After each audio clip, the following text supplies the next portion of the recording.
Hello, I hope that you are having just the best day in your life. And if not yet, I hope it will be by the time you're done with the end of your day.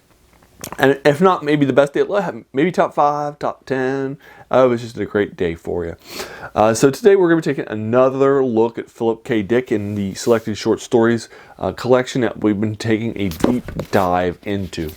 Today we're going to be looking at the 16-page short story, Precious Artifact. And we'll be taking a look at this. I'll be giving it a 7 out of 10 because I think it's probably, it's got some pacing issues to it in a few places.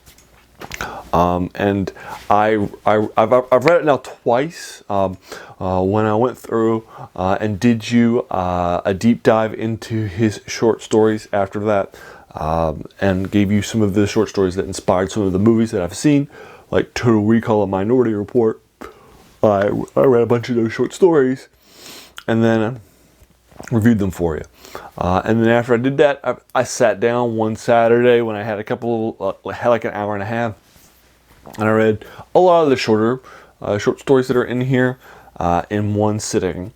And then I didn't review them for you. I got caught up with some other stuff, and now I'm taking a deep dive into this collection for you. I went back and reread it last night for the second time. And so now I'm going to be doing a review for you. Now, this was my least favorite of the 4 or 5 short stories I sat down and read in one sitting about 9 months ago or so. But I'm happy to read. But Philip K. Dick, 7 out of 10 is pretty good. And it's Philip K. Dick, so I'm recommending it to you. Because Philip K. Dick is, obviously somebody whose name as a fan of speculative fiction, science fiction movies. He's inspired tons of movies. And some really good ones too, particularly in the science fiction genre.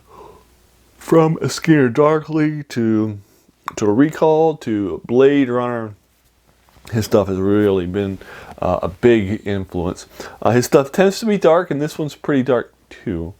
Although sometimes he'll have a comedy in there instead, like the first 2 short stories in this collection, which I've already reviewed for you, Beyond Lies the Wub and Roog. But this one it has a lot of fun elements to it, and I do enjoy it. So let's take just a quick look at it, a quick little synopsis of it, and then I'll leave you to it, because again, it's only 16 pages long. It took me about 25 minutes for me to read it both times in both settings. So what's happening in Precious Artifact? So we're going to open up, we're going to be on the planet of Mars, and our main point of view character is going to be an engineer on Mars. And the characters that we're rooting for, Terrans, have recently been at war with an intergalactic species they call Proxima from Proxima Centauri. And they were both fighting over Mars as a place for each of them to colonize and send its extra people. Terrans won, and Mars was disrupted, and so now they're restoring Mars after the war. And our main character is talking about how he has a wife and kids back home from Earth. And the radiation from the war has caused him to lose a lot of his hair and his teeth. It's something we'll learn about too. So it has taken a toll on our engineers that are rebuilding Mars so that it's suitable for Terranization. And he's been working on his project for a while. Our engineer is the first one to finish his section, so it's ready for colonization, which means he's going to be getting a lot of incentives. He has talks with a doctor who it seems like he might run the place, but it's also a psychologist. And he tells the doctor that he wants to go back to Earth and forget his things. Apparently, he's been telling his doctor that he believes that Proxima actually won the war, and that Earth had lost it, and now that people on Earth are following Proxima orders instead of human ones.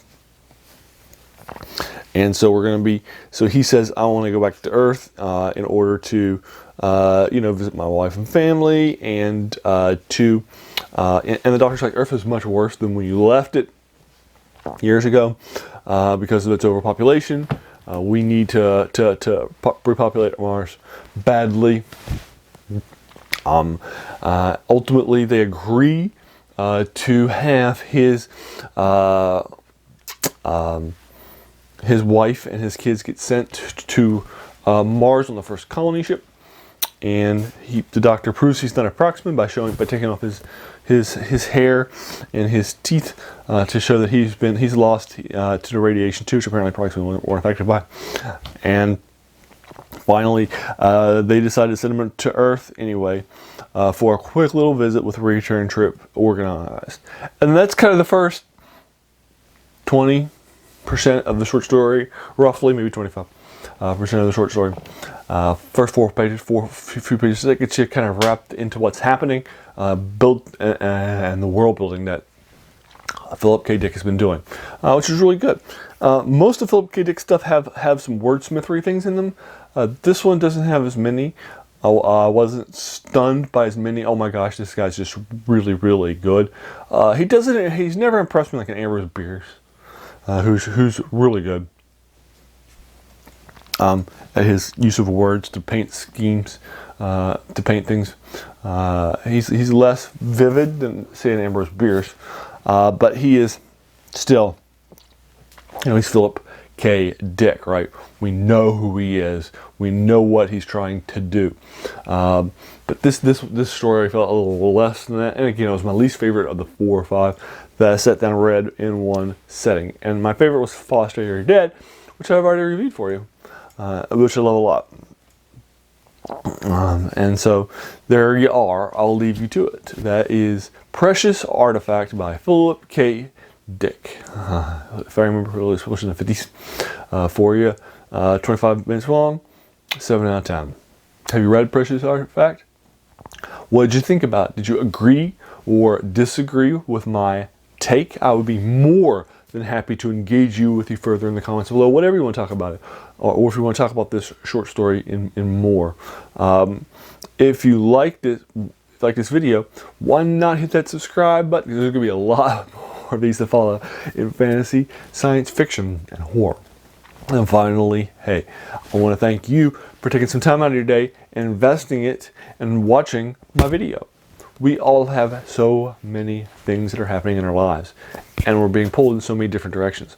So the fact you spent this time with me is incredibly humbling, and I appreciate it. So thanks again, and have a great day.